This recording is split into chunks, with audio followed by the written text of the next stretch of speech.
ห็นได้บ่น้องเนี่ยสันเด้อล่ะ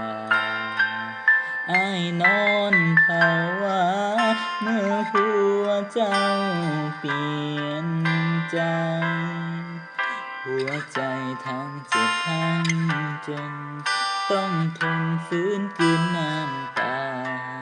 ภาพเก่าที่ลอยมาให้หูสบตาของตัวเองเรื่องฝังใจ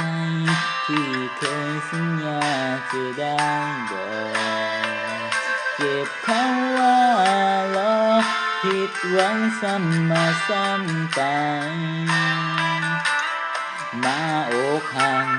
อีกแล้วน้องยังมาปนหัวใจจากไปเหลือไว้แต่ความทรงจำอ้ายกอดอยู่แต่ในความเหงาส่วนตัวเจ้ากอดเขาทั้งคืนสุดจะฝืนใจแห้งผู้เบาพลายหายสะอ่อนคนหน้าตาดีก็ปลอมเป็นสีไปจนได้คนที่หากลับมาเปลี่ยนใจเหตุกันได้ลงคอ